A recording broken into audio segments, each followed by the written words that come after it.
Ako, healthy naman ako, hindi ko kailangan yan. Eto pa, sakit ng iba. Pinaghihiwa-hiwalay yan. Kalimitan sa atin, anong iniinom? Ascorbic acid. Ano yan? Vitamin C. Para gumanda ang kutis, anong iniinom? Vitamin? O para hindi agad makuha pagtanda, anong iniinom? Bawal ng tatak, calcium. So, pansinin nyo, hiwa-hiwalay nyo pang iniinom ang vitamins sa minerals. But according to doctors, kailangan daw po, kung iinom ka ng vitamins, it should always be accompanied by a mineral. Bakit po? Kasi yan po yung tinatawag ng mga doctors na synergistic action. Ano po yun? Nagkakatulungan po ang bawat isa. At ito pa maganda dyan, meron din po yung 12-vo fruit juice blend and 12-vo vegetable juice blend. So ano na po yung mga fruits natin? Meron tayong plum, cranberry, blueberry, strawberry, blackberry, bilberry, cherry, apricot, mga berries. Iwas po yan sa sakit na berry. Yeah, joke lang po. Tinitignan ko lang kung mag-isip kayo. Katunog lang.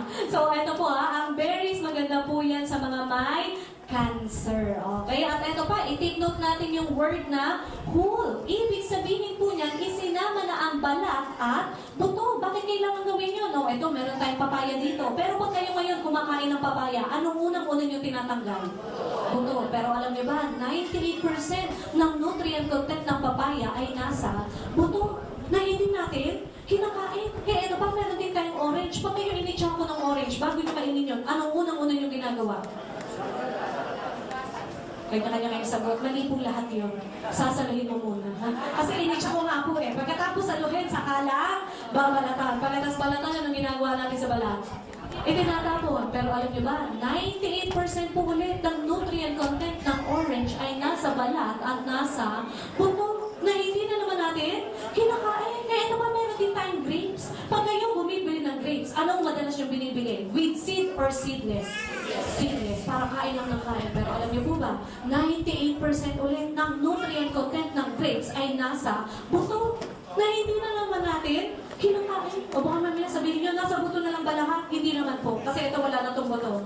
Pineapple. Pero pag kayo kumain ng pineapple, anong unang-unang nyo tinatanggal? Yung mata at yung corona. Pero alam niyo po ba, 95% ng enzyme content ng pineapple ay nasa mata. Na hindi na naman natin kinakain. Kaya ba nagbubulong na, di pala kakainin na pala natin yan. O di sige, subukan mo, nang lumaki labi mo. Sa talas. And what else? Meron din po tayong 12-vo vegetables. Meron tayong parsley, kale, spinach, wheatgrass, Brussels, asparagus, broccoli, cauliflower, beet, carrot, cabbage, and garlic. In short, pag uminom po kayo ng C24/7, para na rin kayong nakapag-ulam ng chop suey, di ba? Di social ka ngayon. Pero ito, hindi ko na po yung isa-isahin yan. Dito na lang po ako magfo-focus sa garlic. Ang garlic, iyan po ay kilala na napakaganda saan? Sa aswang nga naman, ha? May point si ate doon. Hindi, joke lang. So, ito, makinig. Ang garlic po, kilala po yan as natural antibiotic. Okay? So, instead na uminom ka ng mga synthetic na mga antibiotics, edi ayan, kumain ka na lang ng kumain ng garlic. All natural pa. Yun nga lang, matindi ang side effect ng garlic. Anong side effect ng garlic? Ay, grabe, ang baho ng hininga mo. Pero kung kayo ngayon ang papipiliin ko, sige, mamili po kayo. Ano po bang gusto nyong side effect? Mabahong hininga o yung wala ng hininga? Mabahong hininga na lang, hindi ba? At least buhay tayo. And what else? We also have 18 amino acid. These are building blocks of protein. Yan naman po yung tumutulong para mas mabilis ma-develop yung ating mga muscles. And what else? We also have 14 green foods and spirulina blend. Pero ito ha, before, tinuturo ng mga teachers natin is chlorophyll is a coloring pigment ng dahon. Pero alam niyo po ba, according sa research, chlorophyll po pala is also rich in antioxidants, especially sa mga taong may bukol sa katawan. Ano po yung mga bukol na yan? Yung mga myoma, cysts, goiter, cancer. Yan, kailangan pakainin niyo po sila ng mga green leafy vegetables. Makakatulong po yan sa kanila. Plus, ito pa, sinamahan pa tayo ng spirulina. Ang spirulina po, ine-endorse na po ito ng World Health Organization. Ito po yung ipinapainom ng NASA sa mga astronauts. Kaya napansin niyo, ang mga astronauts, pagbalik dito, patay buhay. Buhay pa, pero bawal ang pagkain doon. Anong kinakain nila? It's either tablet or capsule, which is, ang laman po nun ay spirulina. Ang spirulina po kasi, complete food na po ito. Ang tawag nga dito is food for the future. Ano ba yan? Ito po yung mga blue-green algae. Or in Tagalog, ano po Tagalog ng algae? Lumot. O kaya lang, baka masyado kayo ma-excite, ha? Uy, sabi ng speaker, healthy daw ang lumot. Aba, tama-tama. Maraming lumot yan sa kubeta. Mga kalikalat, manilala na ko, pakay tayo dyan. Hindi po iyon yun, ha? Nililinaw ko. Ang lumot na sinasabi ko, iyan po ay makikita under the sea. Okay? Yung kinakaya ng mga fishes. And what else? We also have 12 mushrooms. Alam na po yan. Meron tayong cordyceps, reishi, shiitake, hiratake, maitake, yayamabu shiitake, pag-iwas, atake. And at the same time, yun po talaga ang health benefit niya. Bakit po? Kasi ang mga mushroom, maganda po yan sa ating mga ugat-ugat. Maganda rin po ang mga mushroom sa mga HIV. At maganda rin po ang mga mushroom sa mga may bukol sa loob ng katawan. Pero ito ha, dito na lang din ako magfocus sa agaricon or agaricus mushroom. Bakit po? Kasi kung itong mga mushroom na to, tinutulungan yung bukol sa loob ng katawan natin na lumiit. Aba, si agaricon or agaricus mushroom, nag-uumpisa pa lang tumubo yung bukol mo sa katawan, pinapatay na niya. Kaya nga siya tinawag na king of all mushroom. Okay, and what else? We also have 12 digestive enzyme, which is isang example naman po nito is yung tinatawag na lactobacillus or lactobacilli. Na ang laging tanong doon sa commercial na yun, ano? Kaya kayo ngayon ang tatanungin ko. Okay, Gabatyan, parang lilima lang yung narinig kong nag-okay. Patay tayo dyan. O, eto, magkakaalaman tayo ngayon. According po sa World Health Organization, there are 5 signs para malaman po natin kung healthy ba ang ating digestion. Pero bago ko sabihin yung unang sign, tatanungin ko po muna kayo. Sino po ba dito ang once a day ang bowel movement? Pakitaas po yung kamay. Huwag po kayong mahiya magtaas, ha? Mas nakakahiya po ang hindi dumudumi. Okay, once a day. May iba hindi nagtataas. Sige, baba na. Twice a day. Oh, magkasing dami lang. Pero may mga hindi pa rin nagtataas ng kamay. Baka ito. Thrice a day. Uy, marami-rami din. 10. Ba't yung iba hindi nagtataas ng kamay? Hindi na nadumi. Patay tayo dyan. O, eto mga kapatid, makinig ha. Alam niyo po ba, according po sa World Health Organization, ang healthy number of times ng bowel movement should be thrice a day. Hindi po enough ang twice, hindi rin po enough ang once. At lalong-lalong hindi po enough ang none of the above. Ay, mga hindi nagtaas dyan. Hindi po yan kayamanan, ha? Huwag mong ipon-ipunin. Inilalabas po talaga yan. Pero eto, kung di mo talaga kaya mag-thrice a day, huwag kayong masyadong kabahan. Okay lang yan. Pero siguraduhin nyo lang, nakakayanin nyo yung pangalawang sukatan. Ano po yung pangalawang sukatan? O, itaas nyo po yung right arm nyo. Mamanatang makabayan muna tayo. O, sukatin mo mula dito sa tuktok ng daliri mo hanggang dito sa ilalim ng siko mo. Sukatin niyo po yung haba. Kasi according po sa World Health Organization, kailangan ganyan kahaba ang ilalabas mo araw-araw. Wala po ako sinasabing ganyang kalaki, ha? Kasi yung iba nakikita ko, alalaki ng braso. Cesarean, nakaabutin nyo dyan, ha? Lilinawin ko, ang pinag-uusapan po natin ay haba. Kaya kung once a day ka, okay lang yan. Siguraduhin mo lang na ganyan kahaba ang ilalabas mo araw-araw. Pero wala po kasi nakikisang labasan lang yan, ha? Pwede po yung putol-putulin. Konting galaw lang, mapuputol yan. Pero ang kailangan nyo lang gawin, pagkatapos mong gawin yun, pag-dikit-dikitin mo. Tignan mo kung kumota ka na. Pag kumota ka, mag-dimo ka talaga. Bakit? Congratulations! Healthy ka. Pangatlong sukatan. Yung pong unang gawin dito sa thumb nyo, imig nyo po sa inyong middle finger. O, yan naman po ay ang diameter ng inyong large intestine. Meaning, kung yan ang diameter ng large intestine mo, edi dapat yan din po ang diameter ng iyong letter T. Ano po yung letter T nyo? Kala ko social kayo, toxin po yan, ha? Para medyo social ng konti. Okay? So, eto mga kapatid, makinig. Kung ito po dapat ang diameter ng letter T mo, at ito lang ang nailalabas mo, naku, matakot ka na. Isa lang ibig sabihin yan, may mga naligid na na dyan at nanigas na sa gilid-gilid ng large intestine mo. Ito po ha, pakinggan niyo po ito, sasabihin ko, kung ang ating ugat ay nababarahan, ang large intestine, nababarahan din po yan. At isa po yan sa pinakadelikadong cancer. Ano po yun? Cancer.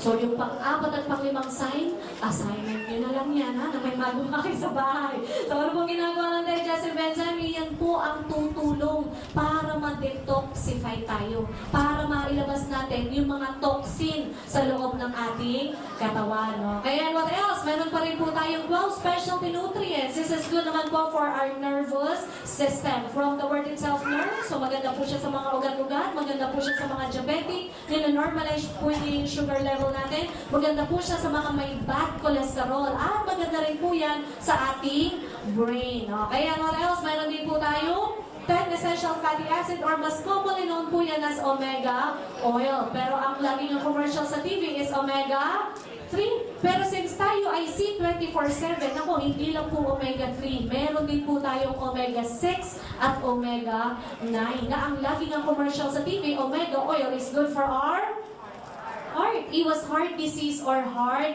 attack. And what else? Hindi pa rin po dyan natatapos. Meron tayong 5 anti-aging and antioxidant enhancer and 4 longevity polyphenols or mega resveratrol blend. So ano nga po ba yung 5 anti-aging na yan? Meron tayong cysteine hydrochloride, quercetin, concentrated grape skin extract, green tea, and coenzyme Q10. So ano po ginagawa ng mga anti-aging antioxidant enhancer? Iyan po yung tumutulong para ma-rejuvenate yung ating skin. Okay? So eto ngayon, feeling or looking young tayo ngayon. Pero with longevity polyphenols, which is yun po yung Japanese knotweed, premium red wine extract, grapeseed extract, and concentrated red wine powder. Eto naman po yung magpapa-feeling young sa atin. Bakit po? Kasi ang longevity polyphenols, ang ginagawa po niyan is ina-activate niya yung tinatawag na sirtuin enzyme. And once na-activate ang sirtuin enzyme mo inside your body, ang ginagawa naman po nun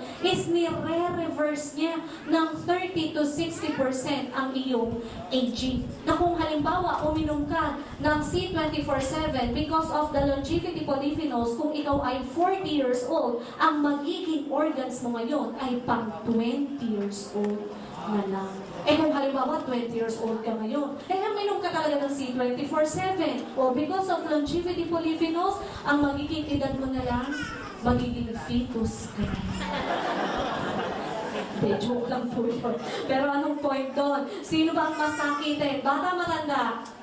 Matanda. So, since binababata yung ating mga organs, so mas bumabata yung organs natin, mas tumataas ngayon ang immune system natin. So, mas makakalaban tayo ngayon sa mga sakit. Okay? So, ang tanong ngayon, maganda po ba ang C24/7? Yes! At ang maganda po sa product natin, yan po ay ibinalot sa VCAP. Ano po yung VCAPs? Vegetable or vegetarian capsule. Na even yung pinambalot po sa produkto natin ay gawa pa rin po sa gulay. Kaya pag inuman ng C24/7, 15 minutes lang, totally absorb na po yan ng ating katawan. At ang maganda pa po dyan, sinamahan pa po siya ng 2 bagong technology. Ano po yun? Synertech and Phyto-Algatech. Ano po ginagawa ng Synertech? Naku, iyan lang naman po yung nag-make sure na mas ma-enhance yung bawat content ng ating produkto para mas mag-synergize ang bawat isa. At pag sinabi naman natin Phyto-Algatech, ito naman po yung tumutulong para mas ma-absorb ng ating katawan yung lahat ng nutrient na diniscuss ko sa inyo. Kasi alam niyo po ba, according sa research,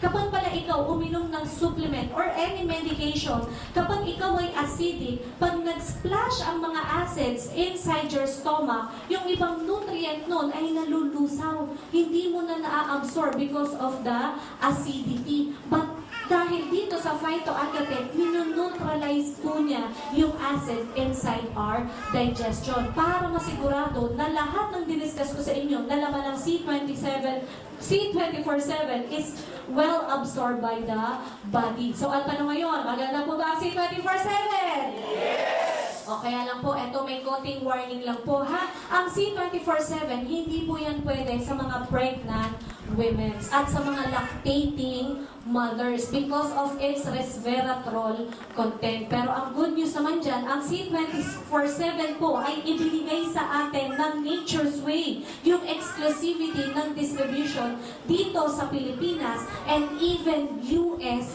territory. At eto pa, hindi lang po US territory, even Europe territory, tayo lang po ang pwedeng mag-market ng C24/7. Maganda po ba yun? O, kaya lang, ang tanong ngayon, paano kung ang pasyente mo or ang kliyente mo ay buntis? O, eto po ngayon ang ating ibibigay sa kanila. Ang i-recommend natin is Complete Phyto Energizer. Meron naman po itong 16,000 phytonutrients. So, ang portion ng C24/7 ay nasa complete without the anti-aging and the resveratrol content ng C24/7. Okay? Pero kung gusto mo naman ng purely laman ng resveratrol natin, ito naman po ang inumin nyo, yung ating Restore Life. Okay, and what else? Meron din po tayong Slim and Trim. Ito naman po ay para sa mga taong ST. Alam niyo po ba yung mga taong ST? Hindi po sobrang taba, sobrang takaw lang.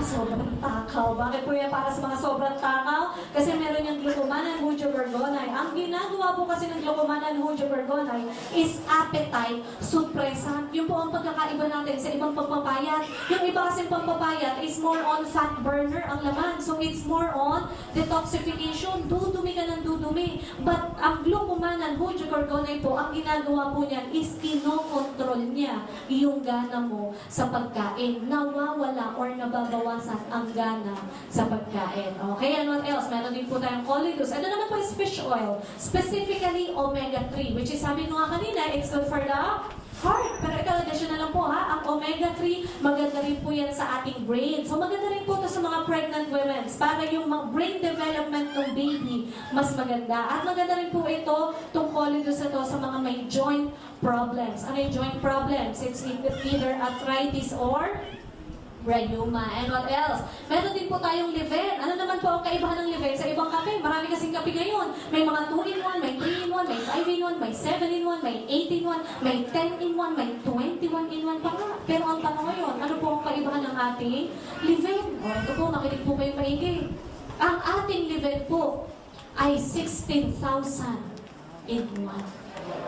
Wala ka kayo. 16,000. Napakarami naman yan. O bakit ganun karami? Kasi po lahat ng laman ng complete ay inilagay po sa ating Live. Kaya kung ano yung health benefit ng complete, yun din po ang magiging health benefit ng ating Live. Para ito, para naman sa mga bata, inilaunch po natin ang My Choco. Ano naman po ang kaibahan ng My Choco sa ibang chocolate drink? O again, lahat po ng laman ng complete, ilalagay lang po natin sa My Choco. Kaya kung anong health benefit ng complete, yun din po ang health benefit ng ating My Choco. Plus, dinagdagan po siya ng pakibasa po.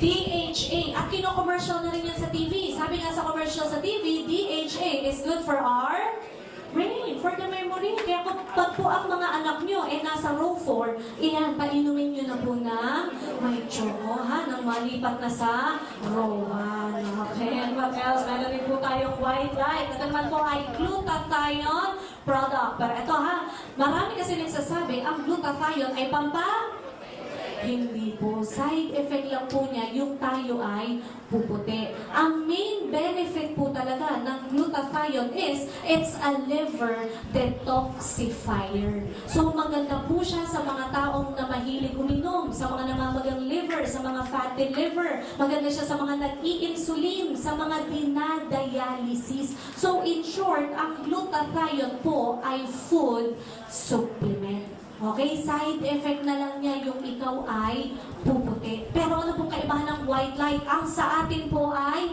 sublingual. Pag sinabi natin sublingual, it means under the tongue. So ang process po nito parang katulad lang nun sa mga matatanda na kapag inaalta presyon, saan nilalagay ang gamot? Ilalagay nila. Pansinin nyo, ilang minuto lang bumababa na yung mga presyon nila. O ganoon din po ang effect ng white light. Ang white light po, liquid po yan. Isi-spray mo lang yan sa ilalim ng dila mo. Pagka-spray mo, ay grabe, ilang minuto lang ang puti na.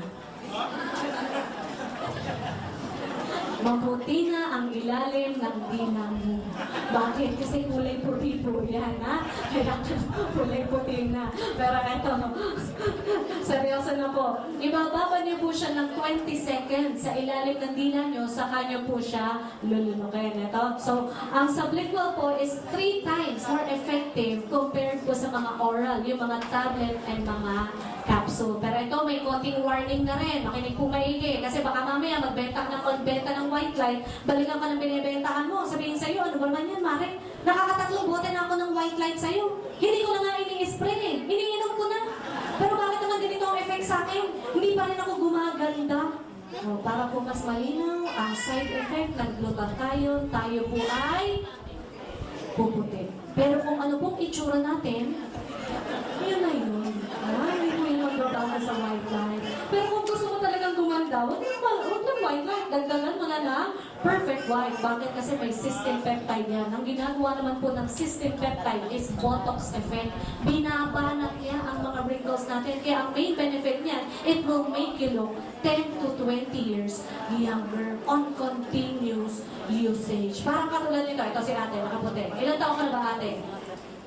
26. Walang discount yan, ha? Sige, ate. So, kung 26 ka ngayon, at uminom ka ng Perfect White, congratulations, ate. Magiging 6 years old.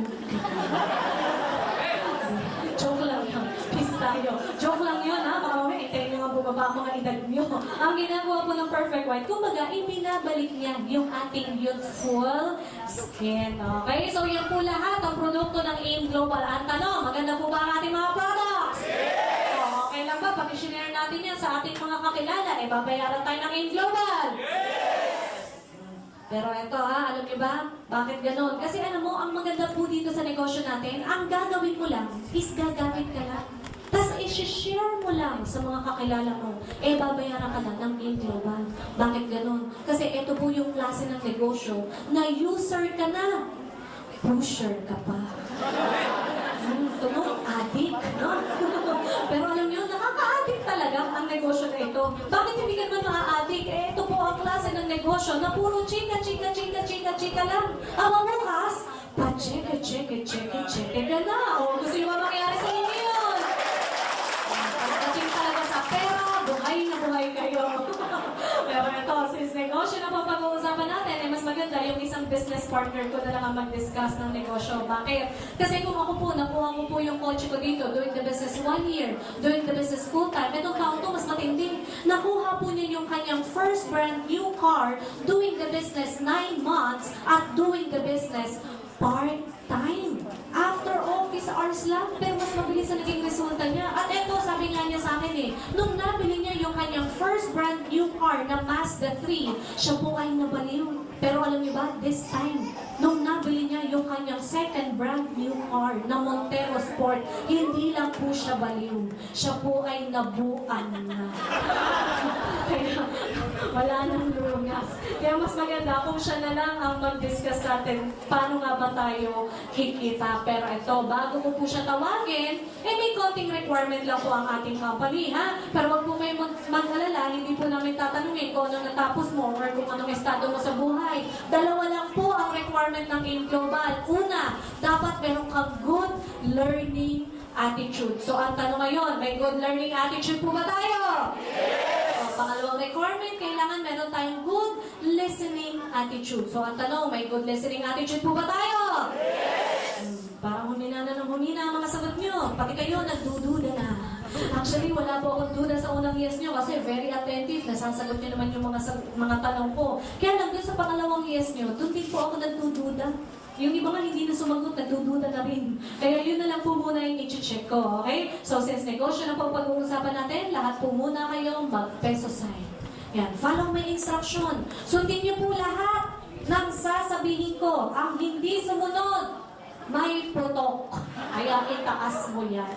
Okay? So, listen po maigi. Lahat ng inyong daliri na naka-peso sign, ilagay niyo po sa inyong chin. Chin. Chin. Ito po ang chin nyo. Chin po yan. Patay tayo dyan. O, sinisisi pa ako ng iba. instruction ko, ang sabi ko, sundin nyo ang sasabihin ko. Ano sinunod nyo? Yung sinabi ko, yung ginawa ko. In English ko pa, para sa mga hindi makaintindi ng Tagalog. Ano sabi ko? Listen, listen. Ano po bang ginagamit sa pagkikinig? Matatena. Anong ginamit nyo? Paano yan? Bagsak kayo. Tapos na pala ang seminar. So ano pong moral lesson doon? Wala. Hindi, joke lang. Ano pong moral lesson doon? Sabi ko nga kanina, kung gusto mo maging successful, simple lang. Kailangan lang dumikit ka at makinig ka sa mga taong successful din. Marami kasi sa atin hindi umaasenso. Bakit? Kasi punong-punong-puno ng pride. Mas marami ang pride kaysa sa laman ng bulsa o sa laman ng wallet. Marami kasi sa atin dito, puro dating. Wala namang dating. Puro forma. Wala namang pera. So kung gusto po talaga natin umasenso tayo, kailangan matuto po tayo makinig. Kailangan we have to humble naman.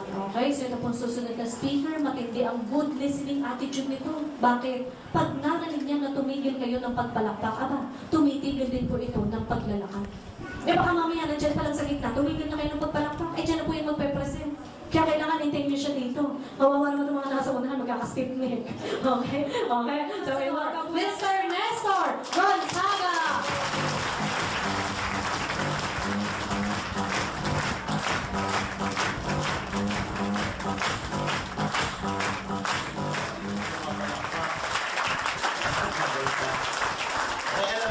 Pagpalakpak, pwede malamnan ng bulsa nyo? Yes! Alam nyo bakit? Pag pumapalakpak daw po tayo, nakapag-i-emits tayo, nakapag-re-release tayo ng positive energy. Pero pag hindi ka pumapalakpak sa dapat palakpakan, ikaw yung nag-a-absorb ng mga negative energy. Kaya palakpakan po ulit natin. Hey! Ang tanong, nagustuhan mo ba yung produkto? Yes! Pag-uusapan naman natin ngayon yung sakit sa bulsa. Okay na po pag-usapan natin sakit sa bulsa? Yes! Okay, so bago po tayo magsimula, let me first introduce myself. My name is Nestor Gonzaga. And for the past 4 years, nandito na po sa company. Mahigit 2 taon ko pong ginawa part-time to. Noong naimbita ako dito, empleyado po ako. Naimbita ko na isa sa mga kaopisina ko, pinaupo ako dito. Medyo napuno na ng konti, so wala nang chance makalabas po. Dahil napuno na yung seminar room. Napilitan lang tapusin. After the presentation, nagustuhan ko po yung negosyo, yung business side, yung i-discuss ko ngayon sa inyo. At ginawa ko siyang part-time. After ng opisina ko, ito yung ginagawa kong part-time. Ang unang goal ko po dito sa kumpanyang to, kitain yung kinikita ko sa full-time kong trabaho. At maganda po nito, in less than 3 months, umakyat po ng 30 to 40,000 yung kinikita ko dito ng part-time. So yung focus ko, medyo napupunta ng konti dito. After 6 months of doing the business part-time, 3 to 5 times of my salary as full-time employee, kinikita ko dito ng part-time. Napilitan po ang iwanan ng full-time kong trabaho kasi umakita po ng more than 10 times of my salary. So bakit ganun kabilis ang kitaan? Ano ba yung pagkakaiba dito sa traditional employment? Ang pag-uusapan po natin ay business, negosyo.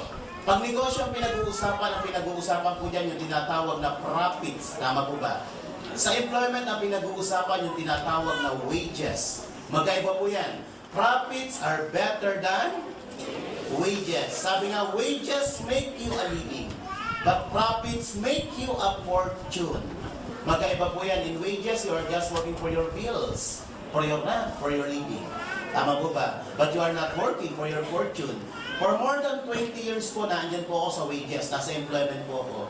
20 years, ni gulong ng kotse, wala po akong nabili.